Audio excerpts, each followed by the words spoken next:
The girl suddenly realized that her tomcat best friend had reached adulthood because he was constantly staying out overnight. The only response he gave her was a meow, which shocked her. She demanded to know why he wasn't calling her by her name. After finishing his food, Xiaohei even carried away a piece of hot dog to give to his girlfriend. He seemed quite pleased with himself, but Ellie was plunged into distress. She couldn't understand what was happening. She, who had always been able to converse freely with Xiaohei, suddenly found she could no longer understand what he was saying. Suddenly, she remembered something. In a fluster, she grabbed her broom and urged it onward with magic.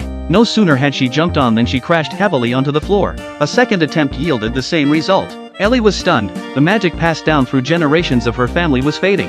Unwilling to believe it, she took the broom to a slope for another try, but again, she fell, time after time, finally tumbling into a deep ditch and breaking the broom. Dejected, she carried the broken broom home. She knew that without her magic, she would be good for nothing. That night, as she repaired the broom, she wept silently. She had lost her carefree self. Ellie was 13 years old, born into a family of magicians. According to family tradition, children had to leave home alone for a year of training when they turned 13. The red ribbon in her hair was the clear marker of her 13th year. She remembered the day she left home. The weather was clear. Lying in the grass, feeling the warm breeze and listening to her father's old radio, she heard that the full moon was due that night and the weather would be fine, so she decided to set off immediately. Her mother was surprised she was leaving a month early, and Ellie couldn't explain why either, except that she was afraid there might not be a full moon next month.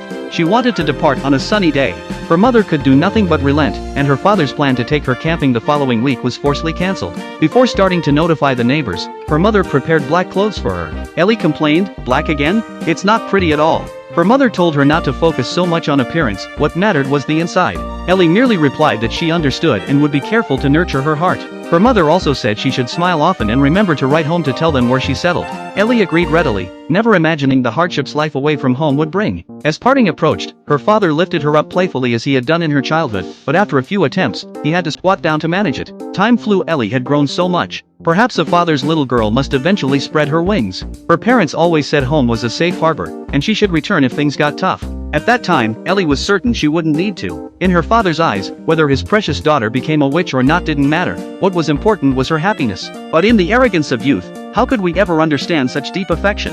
Under the full moon, the neighbors gathered to see Ellie off. Everyone sighed that finding a city that suited her wouldn't be easy.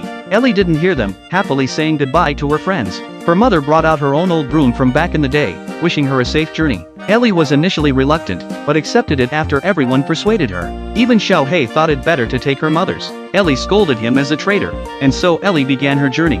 She mounted the broom, confidently channeled her magic, and under the nervous eyes of everyone, she wobbled unsteadily into the sky. Her father listened intently for a while before finally feeling relieved. But the weather turned foul. The clear night sky suddenly erupted into a violent storm with pouring rain. Ellie was caught off guard. It seemed weather forecasts couldn't be entirely trusted. Inevitably, journeys are full of unpredictability. Fortunately, illuminated by lightning, she spotted a train with a ventilation hatch open on its roof. She immediately slipped inside, deciding to take shelter from the storm there. She woke the next day to find she had been sleeping in a cattle car. Eager to find a city she liked, she trudged on unsteadily against the strong wind. Soon, she arrived at a beautiful coastal city. Here, blue waters met the sky, seagulls gathered in flocks, and the gentle sea breeze carried a hint of excitement. Beneath her feet were busy cargo ships, and in the distance stood an ancient bell tower. This was the city Ellie had always dreamed of.